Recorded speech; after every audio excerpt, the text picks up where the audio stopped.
Subscribe करें और bell दबाएं ताकि कोई खबर रह न जाए।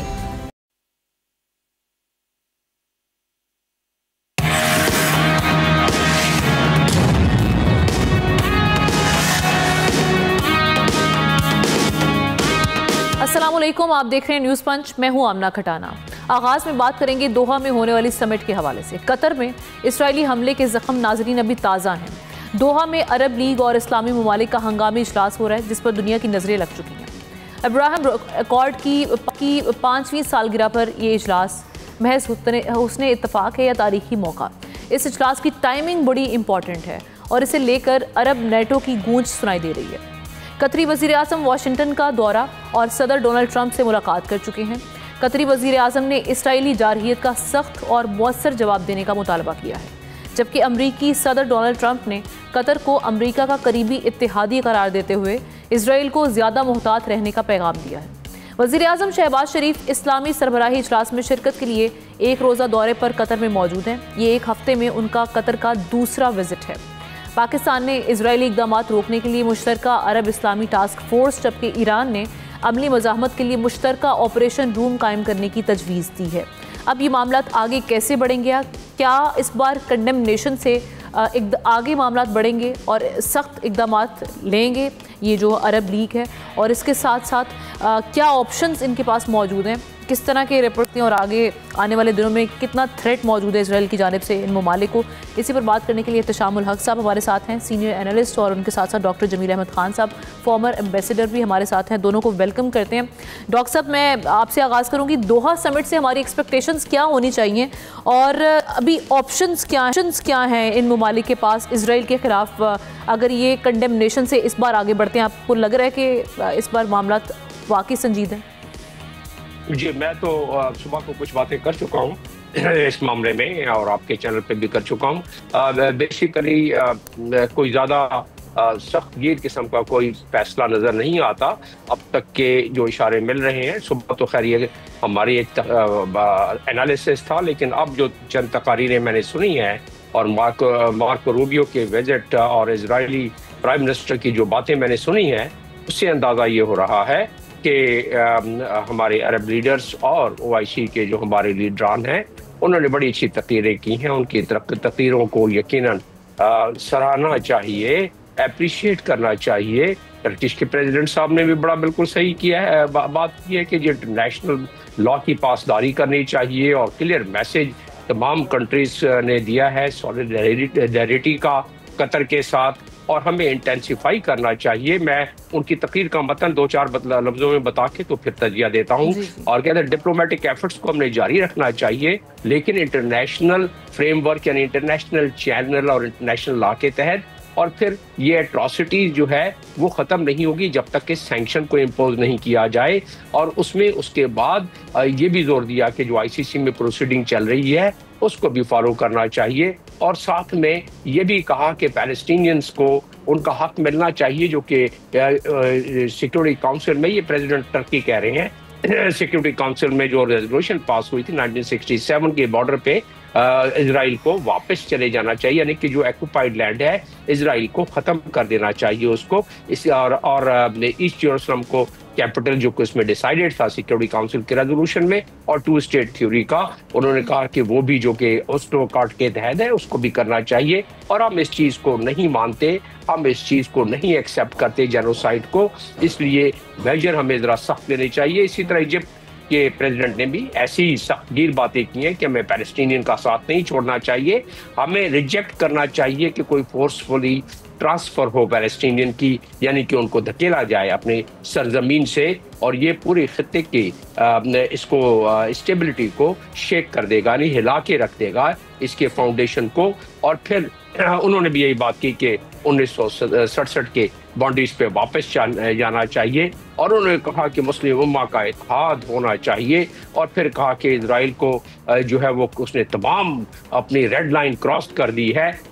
तो अब मैं थोड़ा सा इस पे अपना, आपने जो सवाल किया उसका जवाब इन इशारों के बाद बहुत अच्छा बन जाता है, और उसका जवाब ये बनता है कि इस दफ़ा भी ज़रा कंडेमनेशन, मजम्मत ज़रा ज़ोरदार किस्म की होगी, और शायद कुछ डिसाइड कर लिया जाए, जो कि नजर नहीं आ रहा है। जो कि सुबह को रॉयटर्स के खबर के मुताबिक जो लीक हुई थी रेजोल्यूशन, जो इसके बाद होगी, रेजोल्यूशन पास होगी, उसका ड्राफ्ट फॉरेन मिनिस्टर्स के कल की मीटिंग में किया गया था। उसके अगर कि अभी शायद को इसमें इस डिबेट के बाद कुछ इजाफा किया जाए, वरना उसके मुताबिक तो सिर्फ यही कहा गया था कि इंटरनेशनल कानून के मुताबिक इजराइल को मना किया जाए और इजराइल को कहा जाए कि वो इस किस्म की हरकत न करे। और इस किस्म की मिलती जुलती कोई सैंक्शन की बात नहीं की थी, कोई बाइकआउट का बाई नहीं किया था, कोई कलेक्टिव डिफेंस की बात नहीं की थी। होना क्या चाहिए था, जो कि इंटरनेशनल कानून के मुताबिक है। मैंने कोई तकरीर जो अब तक हुई है उसमें नहीं सुना कि ओआईसी बनी किस लिए थी। ओआईसी बनी इसलिए थी कि जब फ़लस्तीनियों पर जुल्म किया गया, जब मस्जिद अक्सा पर हमला किया गया, जलाने की कोशिश की गई, तो फिर 1969 में इसका वजूद आया। और उसके पैराग्राफ, पहले ही पैराग्राफ में इसके बारे में बड़े वाज़ेह तौर पर दिया है, पहले प्रीएम्बल में चार्टर के 16 पैराग्राफ में, कि फ़लस्तीनियों का हम साथ देंगे, सपोर्ट करेंगे वगैरह वगैरह। और पैराग्राफ 7 में दिया हुआ है कि कलेक्टिव डिफेंस और सिक्योरिटी मेजर किया जाएगा ताकि मुस्लिम उम्मा को कोई किसी किस्म का कोई गुज़र ना पहुंचे। और ये आपने देख लिया कि इराक, जिस तरह कतर पे हमला हुआ और जिस तरह ईरान पर हमला हुआ और जिस तरह 7 ममालिक पर हमला हुआ है पिछले चंद महीनों में, तो आपने देख लिया कि किस तरह बतदरीज एक के बाद दूसरा, दूसरे के बाद तीसरा। और इसका जिक्र प्रेसिडेंट 2-3 जो है उन्होंने जिक्र भी किया कि कल को किसी और की बारी आ सकती है। तो लिहाजा अब मैं इससे मतलब अपनी तजवीज़ को बहुत ज़्यादा स्ट्रेच नहीं करना चाहता, लेकिन ये जो हालात व वाक़यात हैं, माइको रूबियो की टेलीफोन है मुख्तलिफ रूलर्स को और मुख्तलिफ सरबराहान को, अमेरिका की जो इस वक्त अप्रोच है मुख्तलिफ ममालिक को, उससे महसूस होता है कि बुलबुल की अतड़ियों में रगे बुल का पांस है, मशरा तो कुछ नहीं है, फकत ठूस ठांस है। और मुझे इससे ज्यादा नहीं महसूस होता कि कोई कलेक्टिव डिफेंस की बात आएगी। हालांकि पाकिस्तान ने बहुत मजबूत और बहुत मजबूत तरीके से कहा है कि हम जो है कोई कलेक्टिव होना चाहिए, कंट्रोल रूम होना चाहिए और हम साथ देंगे। पाकिस्तान इतना ही कर सकता है, मौक़िफ़ के साथ सामने आ रहा है। बिल्कुल ठीक बात है आपकी। मैं एहतशाम साहब की जानिब चलती हूँ। एहतशाम साहब, ये अरब नेटो का जो प्रपोजल प्रेसिडेंट ऑफ इजिप्ट ने पेश किया है, इसमें आपको क्या रुकावटें नजर आती हैं कि इस जानिब नहीं जाया जा रहा? क्योंकि अगर इजराइल को हॉल्ट नहीं किया जाता फ्रॉम मूविंग फर्दर, तो आपको पता ही है कि उन्होंने क्या नक्शा तैयार कर रखा है। तो किन ममालिक को सबसे ज़्यादा ख़तरा है और अब आप क्या नक्शा बनता हुआ देख रहे हैं आगे? देखिए, हमने दयानतदारी की बात है, कतर पे हमला जो है ना, ये गेम चेंजर है। ये रूड अवेकनिंग है फॉर जीसीसी कंट्रीज़। वो जो मिस्टेकन बिलीफ थे ना कि जी वो 100 साल का जो गारंटी किया हुआ है अमेरिका ने कि जी जीसीसी कंट्रीज़ पे हमला नहीं होगा, सेंटर ऑफ एंग्जाइटीज़ जो है ना वो तेहरान है, वो इजराइल नहीं है। अभी देखें उसमें जो तब्दीली आई है तो मेरा ख्याल है इसको हिला के रख दिया है जीसीसी कंट्रीज़ को ख़ास तौर पे, और ओआईसी के ममालिक को। पाकिस्तान तो मैं समझता हूँ अपने स्टेक्स इतने हाई करके लेके चला गया है, यूँ लगता है कि खुदा ना खास्ता डायरेक्ट कॉन्फ्लिक्ट जो है ना हमारा और इजराइल का होगा, और हो रहा है। लेकिन अब जो दयानतदारी की बात है, हम ना जिस तरह चीज़ें चल रही हैं, अब बज़ाहिर तो ये होना चाहिए कि वाकई रीजनल रीअलाइनमेंट होनी ज़रूरी हो गई है। अभी ये देखें, अब जो बातें हो रही हैं कि जी जॉइंट कोई डिफेंस मैकेनिज़्म निकलेगा नहीं निकलेगा, क्या ये जो भी आप भी बात कर रही हैं, डॉक्टर साहब भी कर रहे हैं कि भरपूर मजम्मत से आगे जाएगा। मेरा ख्याल है 2 चीज़ें बड़ी अहम हैं। देखिए, एक तो बड़ा वाज़े तौर पे इजराइल ने कह दिया है कि जी हम हमास पे दोबारा हमला करेंगे, यानी कतर पे हमला करेंगे। अमेरिका ने बड़ी वाज़े सपोर्ट उनको दे दिया है। भले प्रेसिडेंट ट्रंप कुछ कहते रहे, मार्को रूबियो जब निकले तो वाशिंगटन से उनका बयान देख लें क्या है। वो कहते हैं कि ये जो मगरबी इलाका है उनके पत्थर जो है ना उनसे ज़्यादा हमारी दोस्ती ज़्यादा है इनके साथ, अपना क्या कहते हैं इजराइल के साथ। ठीक है जी, अब उनकी तो डबल डाउन हो रही है सपोर्ट इजराइल के लिए। अब सवाल ये है कि यहाँ से अब क्या होगा। मुझे लगता है कि 2 चीज़ें होगी तो शायद एक बड़ा स्ट्रॉन्ग मैसेज आएगा, वरना ये लगेगा बिजनेस एज यूजुअल है। देखिए, हम ना एक तो अब्राहम अकॉर्ड जो है ना इससे इनको बाहर निकलना होगा, या ये ऐलान करेंगे कि जी ठीक है हम इससे आगे नहीं जा सकते, और ये जो रिकगनाइज़ किया हुआ था जिन रियासतों ने इजराइल को, वो कहेंगे हम वापस ले रहे हैं इसको। देखें, ये शदीद दबाव इसी तरह आएगा। बाकी अगर आप कहें कि जी हम उनका बाइकआउट कर दें, उनकी चीज़ों का ये कर दें वो कर दें, ये हमने देखा है, माजी में भी हुआ है ना, ठीक तरह से होता है और ना इसको कोई कर सकता है। हाँ, इस वक्त यह है, ये जो आप अब लम्हा फ़िक्रिया ये है कि इस इजलास के बाद क्या ये कलेक्टिव डिफेंस की जो बात होगी, चले वो तो मिड टर्म में लॉन्ग टर्म में होगी ना, कि जी जिस तरह अब यूरोप पे नेटो कहता है कि जी एक मुल्क पे हमला, सब पे हमला होगा, वो भी एक जिसको कहते हैं मैसेजिंग, पोस्टरिंग, सिग्नलिंग होगी। असल बात यह है कि मेरे ख्याल में डॉक्टर साहब इस पर ज़्यादा बात कर सकते हैं कि इब्राहिम अकॉर्ड से अगर हम ये बाहर नहीं निकलते हम ना, तो मेरा ख्याल है they are in for a big trouble. और आगे चल के तो अमेरिका ने तो बड़ा वाज़े तौर पे कह दिया है, इफ्स एंड बट के साथ अब सपोर्ट की बात कर रहे हैं कि जी हमारे इत्तेहादी हैं कतर वाले, प्रेसिडेंट ट्रम्प कह रहे हैं, लेकिन मार्को रूबियो को देख लें, और स्टेट डिपार्टमेंट की जो स्पोक्स पर्सन है उसका इतना सख्त बयान है 2 दिन पहले, उन्होंने कहा कि जी जो हमला किया गया बिल्कुल ठीक किया गया है। अब यहाँ तक उन्होंने कह दिया है कि जी ठीक है, आपने देखा हमारे आसिम इफ्तिखार की इतनी झड़प होती है यूनाइटेड नेशन में, हमारे जब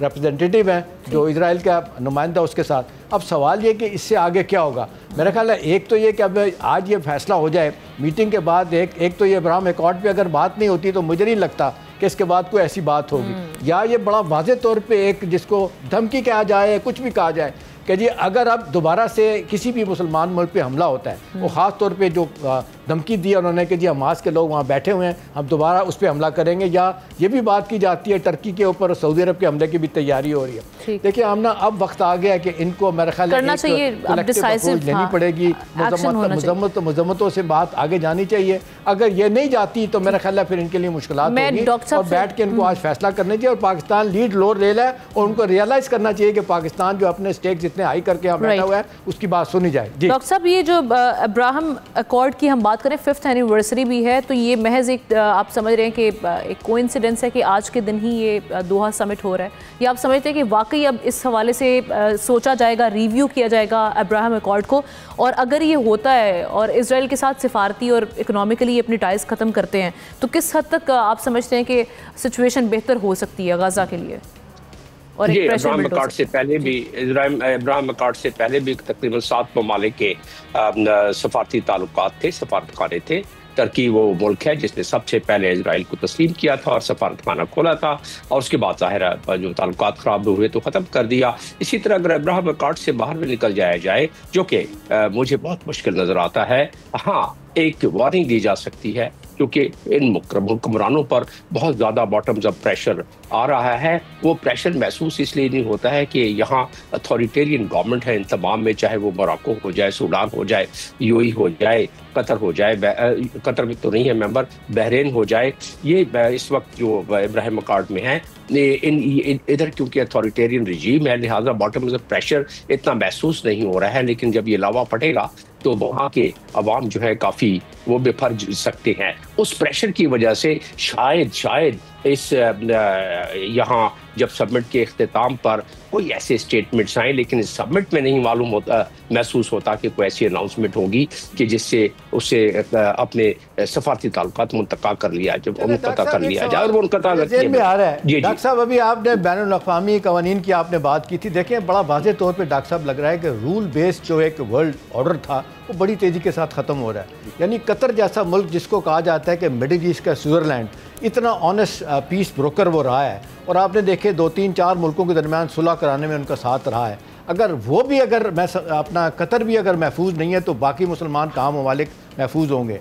तो मजम्मतों से आगे जाके इब्राहिम अकॉर्ड से बाहर आके, या ये कम से कम कोई ऐसी धमकी दे दें बड़े वेल्ड तरीके से कि भाई अगर ये ऐसा हुआ तुम सारे इकट्ठे होंगे। अब आपको लगता है उस तरफ जाएंगे?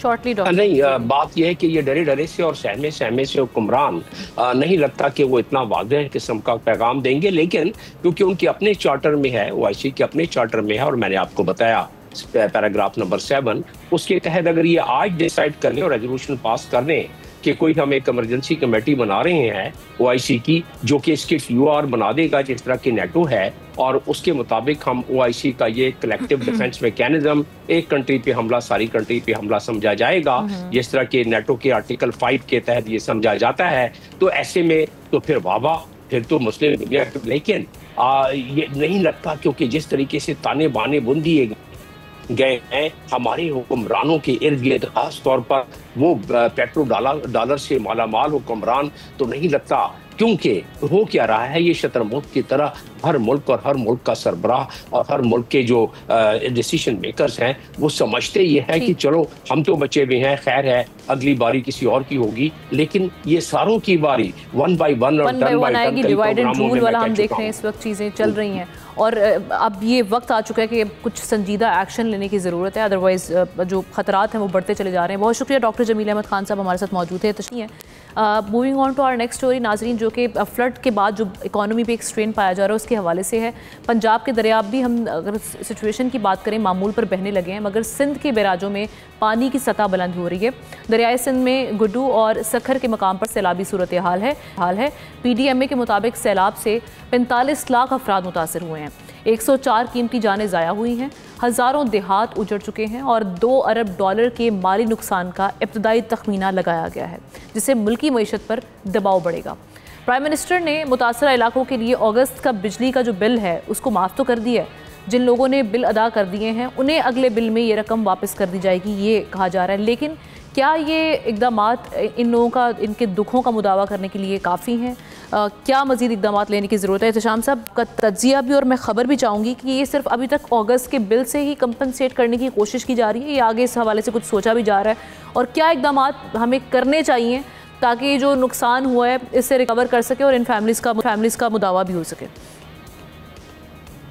देखिए आमना, नुकसानात तो जितने ज़्यादा हुए हैं, ख़ास तौर पे पंजाब में हुए हैं, वो तो कहते हैं कि लोग 88 भी और 2012 भी, उसको भी लोग भूल गए हैं, 2005 को भी भूल गए हैं। और पंजाब का जितना नुकसान हुआ है, 110 के करीब जाने जो है ना वो अल्लाह को प्यारी हो गई हैं, और तकरीबन 500 के करीब देहात हैं, 45,000 लोग डायरेक्ट इफेक्टी हैं, इसके बीमारियां अलग हैं। अब देखें बात जो हो रही है ना, वही जो मेरे लिए बड़ी हैरत की बात है और थोड़ा सा नाराज़गी, गुस्सा भी है कि अभी तक कोई फ्रेमवर्क, कोई जॉइंट प्लान बन नहीं सका, एस्टिमेट्स नहीं हो सके कितना नुकसान हुआ है। कोई 500 अरब रुपये की बात कर रहा है, 30 अरब बिलियन डॉलर की एहसन इकबाल साहब ने बात की है। अब ये तय तो आप करें ना अपने तौर पे बैठ के, जी नुकसान कितना हुआ है, जो कंसर्न लोग हैं, जो किसानों की बॉडीज़ हैं, इसी तरह से चैम्बर्स हैं, उनके साथ मिल के पता लगे कि कितना नुकसान हुआ है। और मेरे लिए तो आमना हैरत की बात है कि जो फाइनेंस मिनिस्टर साहब कह रहे हैं, वो कहते हैं कि जी IMF की टीम आने वाली है, उससे बैठ के वो असेस करेगी कि कितना पाकिस्तान को नुकसान हुआ है। अभी देखिए इससे ज़्यादा क्या और बात होगी कि IMF ये काम करेगा, आप ये काम करने में बिल्कुल नाकाम होगी।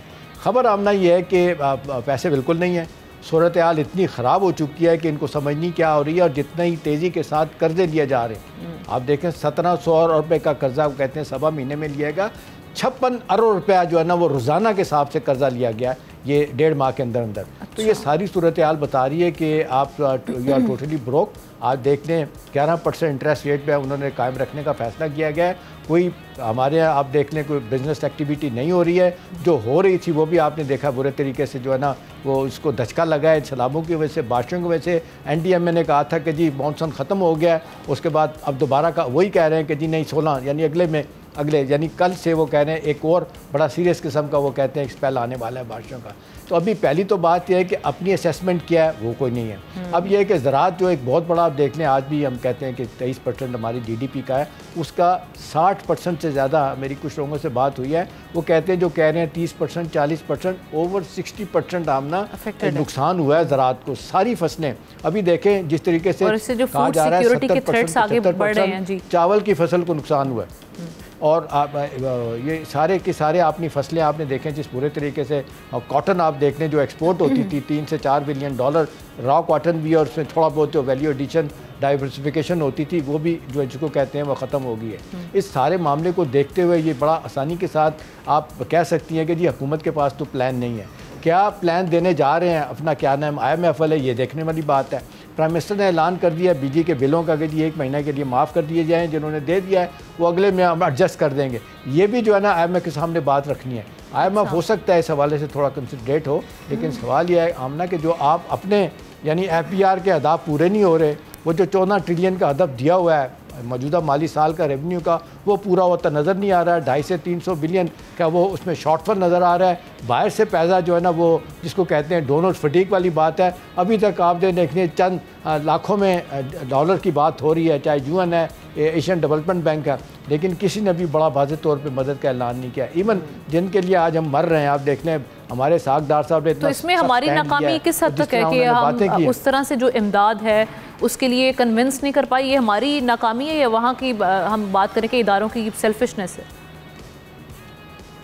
हम ना देखें ना, एक तो डोनर फटीक है, वो तो कहते हैं कि जी अब कितना पाकिस्तान को पैसा दे सकते हैं। दूसरा ये परसेप्शन भी अपनी जगह है कि पाकिस्तान को जो इमदाद दी जाती है वो कितने परसेंट लोगों को तक पहुंचती है, कितने परसेंट पैसा खाया जाता है। अभी आप देख लें इस वक्त वहाँ पे ऑन ग्राउंड जो हो रहा है, लोग अपने घर छोड़ के नहीं जा रहे कि जाएंगे तो कब्जा हो जाएगा, और जो कुछ थोड़ा बहुत रिलीफ का पैसा मिला भी वो कहते हैं पूरी तरह लोगों के पास नहीं पहुँचा है। आज भी आप देख लें रोज़ाना TV पर आप लोग दिखा रहे होते हैं, लोग रो रहे हैं कि हमें तो खाने के लिए कुछ नहीं मिला, 2 वक्त की रोटी नहीं है, बैठने उठने के लिए जगह नहीं है। तो सवाल तो ये है कि जी वो रिलीफ और rescue operation should be real, वो स्टेज नहीं होना चाहिए। राइट, बिल्कुल ठीक, थैंक यू सो मच। एक तो वो नहीं हो रहा, दूसरा हम कर लें, आप कंटिन्यू कर लें। आखिरी बात आमना ये है कि अभी आखिरी बात ये आमना कि अभी अब कहा जा रहा है कि कल शायद ये बैठेंगे लोग, 2-3 मिनिस्ट्रीज़ के लोग बैठेंगे, उसके बाद फैसला किया जाएगा, तो अपने फाइनल एस्टिमेट्स देंगे। अच्छा। और फिर वो IMF के पास रखेंगे। लेकिन इन द मीन टाइम जो इतना नुकसान हो चुका है उसका पूरा होते हुए मुझे नहीं लग रहा है कि उसमें 10-15-20% भी कोई हमें बाहर से पैसा मिलेगा। जी, that is unfortunate. Thank you so much Ehtesham साहब, आप हमारे साथ मौजूद लेते हैं। ब्रेक के बाद वापस आएंगे, मज़ीद खबरें उस पर डिस्कस करेंगे।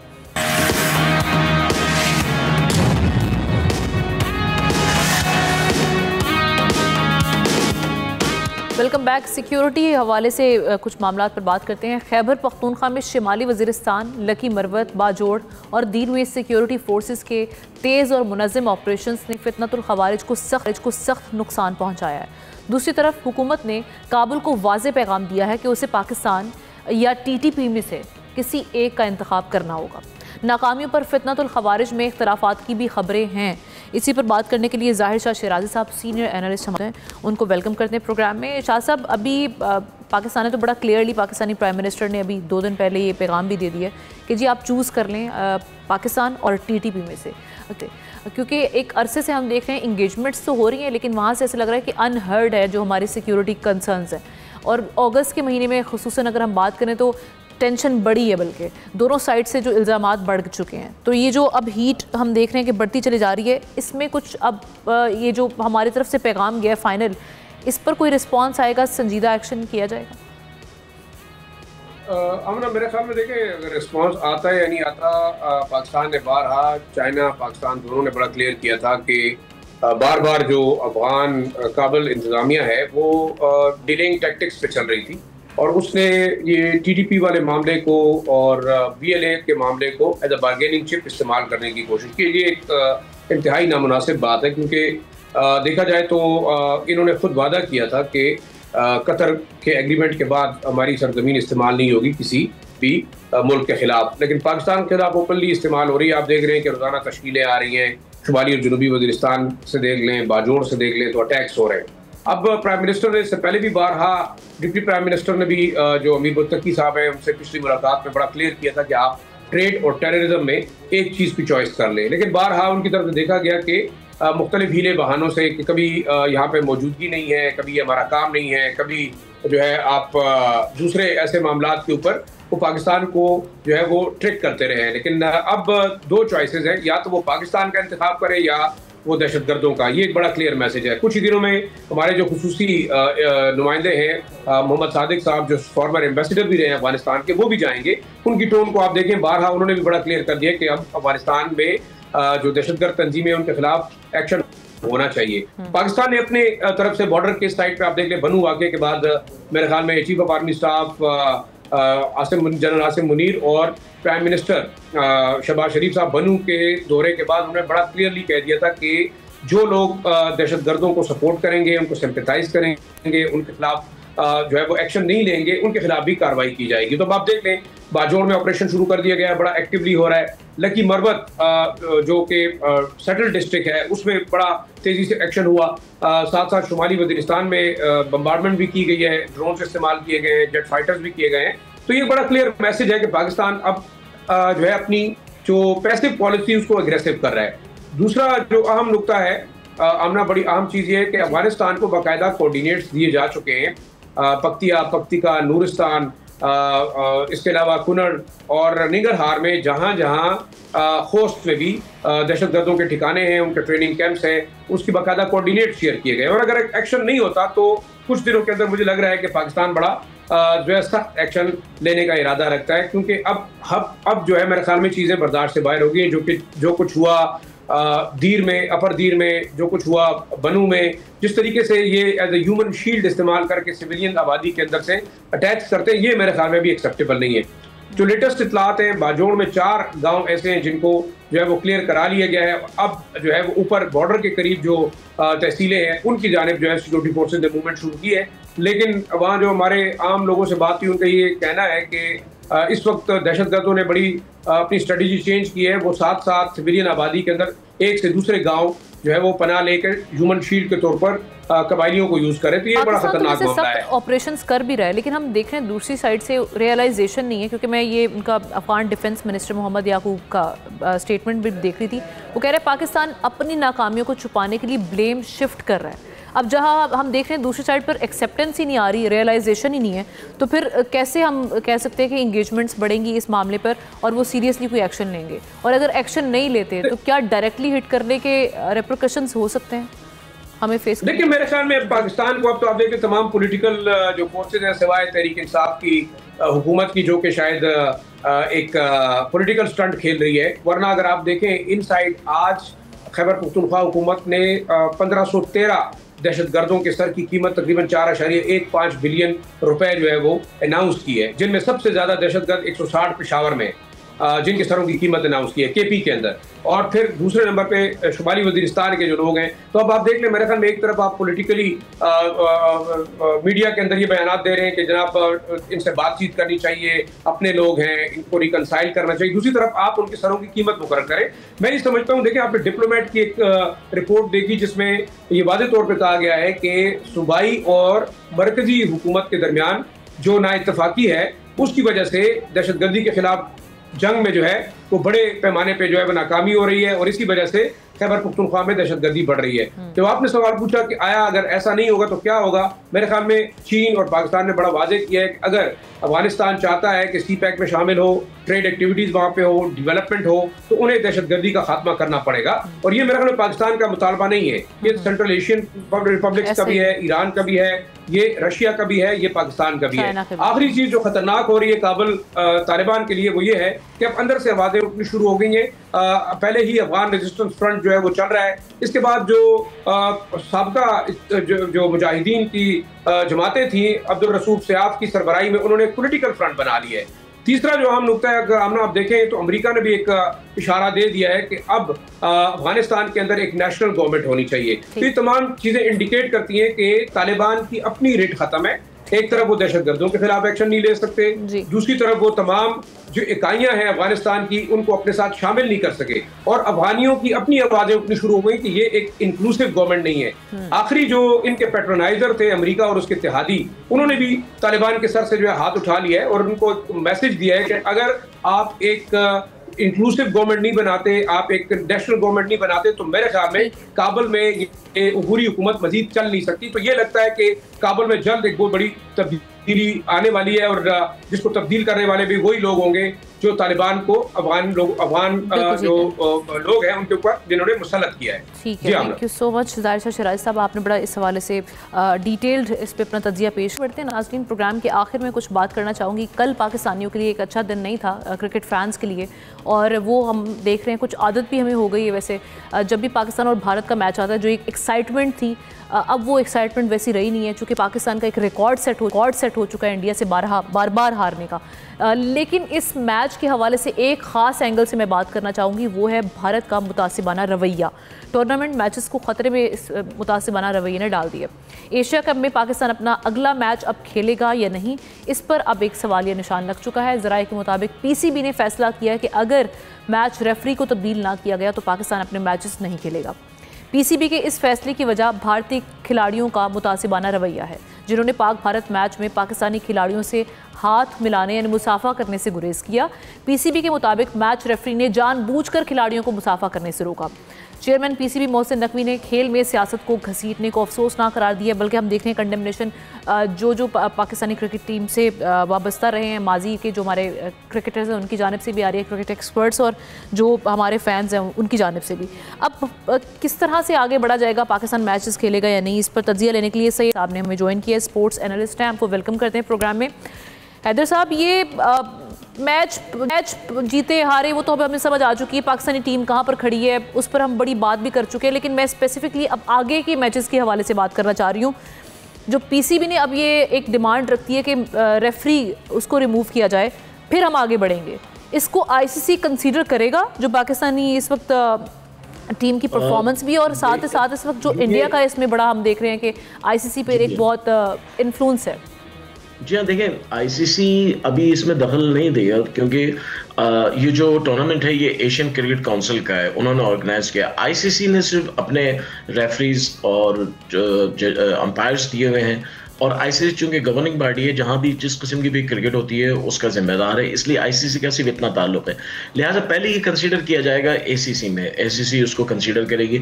एसीसी के जो चेयरमैन है, करंट चेयरमैन, वो मोहसिन नकवी साहब है, हमारे पाकिस्तान के पास चेयरमैनशिप है इस वक्त। लेकिन असल मसला ये है कि ये जो टूर्नामेंट हो रहा है इसका होस्ट इंडिया है, यानी इंडिया के पास इसको होस्टिंग राइट्स हैं। इस वजह से मोहसिन नकवी साहब जो है इसमें इंटरफेयर नहीं कर सकते, इसीलिए उन्होंने इस मैटर को फॉरवर्ड किया है एसीसी और आईसीसी को, क्योंकि एक जानिब चूंकि कोड ऑफ कंडक्ट की इसमें खिलाफवर्जी हुई है, तो आईसीसी को भी इसमें जो है क्रिकेट की स्पिरिट है वो इसमें मजरू हुई है, तो आईसीसी को यहाँ पे मुदाखलत करनी चाहिए। सेकेंडली, ये जो एसीसी का बोर्ड है, पूरा एक बोर्ड ऑफ गवर्नर्स है, उसमें सारे जितने भी मुल्कों के लोग हैं उसमें उसके मेंबर हैं, तो उनको भी इस पर सोचना पड़ेगा। यानी अकेला इंडिया फैसला नहीं कर सकता एज ए होस्ट, वो अपनी मनमानी नहीं कर सकता, उसको सबके साथ मिलकर चलना है। तो एक अच्छी स्ट्रेटेजी अपनाई है पीसीबी ने कि खामोशी के साथ, मैं कहूँगा एक लफ्ज़ की शराफत के साथ हमने अपना मुकदमा पेश कर दिया एसीसी और आईसीसी के पास।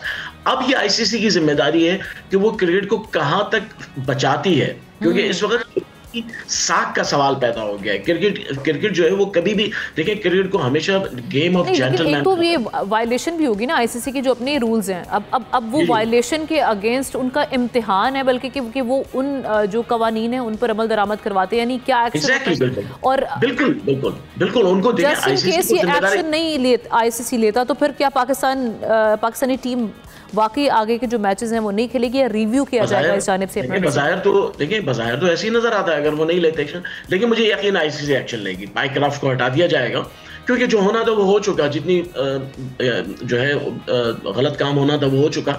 अब उसके बाद ये है कि पाइक्राफ्ट को चेंज कर दिया जाएगा। पाकिस्तान एक वैल्यूबल मेंबर है आईसीसी का भी, एसीसी का भी, और पाकिस्तान के बगैर कोई टूर्नामेंट कंप्लीट नहीं हो सकता।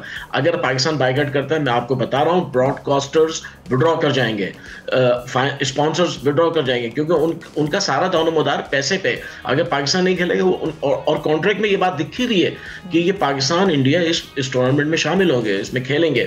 तो अब अगर पाकिस्तान विड्रॉ करता है पाकिस्तान, तो ये टूर्नामेंट बिल्कुल डिस्पर्स हो जाएगा, ये खत्म हो जाएगा। तो मेरे ख्याल से कुछ बीच की राह निकलेगी, पाइक्राफ्ट को हटा दिया जाएगा और पाकिस्तान आगे मैच खेलेगा, और पाकिस्तान का कोई बड़ा मुतालबा भी नहीं है, ये हमेशा होता रहा है। मैं आपको बताऊं, अंपायर्स चेंज होते रहे, मैचेस के अंपायर्स चेंज हो गए टीमों के मुतालबे पे, तो एक रेफरी के चेंज करने पे कौन सा इतना बड़ा मसला है? इतना बड़ा मसला नहीं है। रिची रिचर्डसन है वहाँ वेस्ट इंडीज के, वो सेकंड रेफरी, तो वो सारे मैचेस कवर कर सकते हैं, तो इतना बड़ा मसला नहीं है, हल हो जाना चाहिए, और आईसीसी को हल करना भी चाहिए, ये बहुत जरूरी है। और इस पे सजा क्या हो सकती है इस वायलेशन पे टीम को? देखिए, इस वायलेशन पे जुर्माना हो सकता है क्या, या अपोलॉजी से काम चलेगा? देखिए, इस वायलेशन पे देखना पड़ेगा, क्योंकि रेफरीज का जो किरदार है वो इस हद तक है कि वो जो है खेल में कोई किसी किस्म की जो है वो अपनी तरफ से मैनिपुलेशन ना करे, यहाँ तक है। लेकिन ये जो उन्होंने कहा है, ये एक बिल्कुल नई चीज़ हुई कि आप हैंडशेक नहीं करेंगे। अब चूंकि ज़ाहिरी तौर पर या वाज़े तौर पर वहाँ पे नहीं लिखा है कि रेफरी अगर कोई इंस्ट्रक्शन दे सकता है या नहीं दे सकता है, आया ये उन्होंने अपने पावर्स से ज़्यादा वायलेट किया है, तो जाहिर उनके खिलाफ एक्शन होगा पाइक्राफ्ट से। आपने किसके इशारे पे ये बात सारी की है? तो इसके लिए मेरे ख्याल से एक कमेटी बना दी जाएगी और वो इंक्वायरी करेगी। आईसीसी का हमेशा ये एक रोल है कि वो कमेटी बना देते हैं और फिर वो इंक्वायरी करेंगे। उसके बाद फिर हो सकता है पाइक्राफ्ट पे बैन लग जाए कुछ मैचेस के लिए, कुछ सीरीज के लिए कि आपने वायोलेट किया है। तो आपको इंस्ट्रक्शन मिली भी थी इंडिया से तो आपको आगे फॉरवर्ड नहीं करनी चाहिए थी, बल्कि ये कह देना चाहिए था कि आप जो है टेक्निकल कमेटी को भेजें, क्योंकि हर टूर्नामेंट की एक टेक्निकल कमेटी होती है, वहां पे फिर इसका फैसला होता है। नॉट जस्ट दिस, हम देख रहे हैं कि सूर्य कुमार यादव जो कि कैप्टन है, उन्होंने जो बाद में स्पीच की है जिसमें उन्होंने पहलगाम अटैक का उन्होंने मेंशन किया, वो भी एक गलत इकदाम था, क्योंकि अब हम जब क्रिकेट खेल रहे हैं तो आप वॉर की वहां पर आप देखें अब कहां तक ये बात चली जाएगी। अब क्या पाकिस्तान कल खड़े होकर पाकिस्तान भी कश्मीर का मसला उठाए, फिर उसके बाद गजा का मसला उठाए, फिर फिलिस्तीन का, फिर ये एक ऐसी चीज शुरू हो जाएगी, फिर आपकी क्रिकेट नहीं रहेगी, स्पोर्ट्स नहीं रहेगी, फिर ये एक जंग का मैदान बन जाएगा। तो ये समझना चाहिए। देखिए बाशऊर लोग जो होते हैं वो इन चीज़ों को समझते हैं और इससे परहेज करते हैं। मैं आपको बताऊं कि जगमोहन डालिया थे प्रेसिडेंट इंडिया के, और उनके सामने भी एक ऐसी चीज आई थी और उन्होंने कहा नहीं जी ये चीजें नहीं उठाई जाएंगी, ये क्रिकेट है, इसको क्रिकेट रहने दी जाए। सौरभ गंगुली ने अभी देख रहे थे कि इंडियन टीम मैच तो जीत गई अपनी परफॉर्मेंस की वजह से, लेकिन इखलाकियात वो हार गई, उसमें 0 नंबर इनके। अच्छा, मैं उसके लिए मैंने एक जुमला, बिल्कुल मैंने आज मॉर्निंग शो में एक जुमला कहा था कि ये तारीख का पहला वाकया है जिसमें जीतने वाले मैदान से भाग गए और हारने वाले मैदान में जमे रहे, खड़े रहे। बिल्कुल, उन्होंने वाकई जीतने वाले मुझ छुपा रहे, बिल्कुल ग्रेस उन्होंने नहीं दिखाई। अच्छा, लास्ट जी बताइए। लास्ट में मैं आपसे एक कमेंट चाहूंगी कि आगे अब हम जो मैचेस खेलते हैं, अल्लाह करे कि इस पे आईसीसी एक्शन ले, और जो कि लेना भी चाहिए, तो अगर हम आगे मैचेस खेलते हैं तो अब हमें क्या करना चाहिए? चूँकि ये मैच हारना मायूसकुन था, उसके बाद जो खिलाड़ियों ने फेस किया वो भी बड़ी मायूसी हुई उस पर। अब क्या खिलाड़ी और कोच इधर उधर करने से कुछ फर्क आपको नजर नहीं आ रहा? तो अब हमने करना क्या है, कैसे स्ट्रेटजी होगी? देखिए ड्यूरिंग द टूर्नामेंट तो आप कुछ नहीं कर सकते, अभी आप जो है ना कोई ऐसा बड़ा कदम नहीं उठा सकते। अभी सिर्फ एक ही बात है, प्लेयर्स जो है कंसंट्रेट करें और अपने आप को जो है, कल देखें पिच जो थी उसके मुताबिक ये था, बैटर्स को पिच पे खड़े होना चाहिए था, वहां पे वो जल्दबाजी का शिकार हुए, कुछ घबराहट भी थी, कुछ हमारे प्लेयर्स ऐसे हैं जो पहली दफा खेल रहे थे, तो उनके लिए भी मुश्किल था कि वो इस सिचुएशन में अपने आप को जो है वो साथ चल सकें। तो यहाँ पे जो एक्सपीरियंस प्लेयर्स होते हैं, जो तजुर्बेकार होते हैं, उनकी जिम्मेदारी होती है कि वो टीम को मोराल को बुलंद करें। अभी भी कुछ नहीं बिगड़ा है, अभी भी पाकिस्तान के पास पूरे 100% चांसेस है कि फाइनल में जाए। आगे आपको 2 मैच जीतने हैं, आपने अगला 1 मैच जीतना है अरब एमिरेट से, और सेकंड आप सुपर 4 में जब जाएंगे वहां पर आपको 1 मैच जीतना, तो आप फाइनल के लिए क्वालिफाई कर जाएंगे। तो अभी भी हमारे पास उतने ही कार्ड्स हैं जितने हमारे कल का मैच हारने से पहले थे। लेकिन बात यही है, अगर कल के मैच की तरह आप खेलेंगे तो आप तो फिर आगे नहीं जीत पाएंगे। तो थोड़ा सा अपना मोराल बुलंद करें, थोड़ा सा अपने गेम पे कंसंट्रेट करें, फोकस करें और अपने आप को सीरियस लें। आप इसको जो है इतना सिंपल नहीं लें। क्रिकेट जो है वो ठीक है आज आसान हो गई है, खेलना आसान हो गया है, लेकिन उसके साथ साथ क्रिकेट साइंस भी बन गई है, टेक्निक बन गई है, तो उसको भी आप जो है ना इम्प्लीमेंट करें। बिल्कुल सही है। Thank you so much. Syed Haider Ali साहब हमारे साथ मौजूद थे, तजिया पेश कर रहे थे। प्रोग्राम का वक्त खत्म हो जाता है, इंशाल्लाह आपसे कल मुलाकात होगी। अल्लाह हाफ़िज़।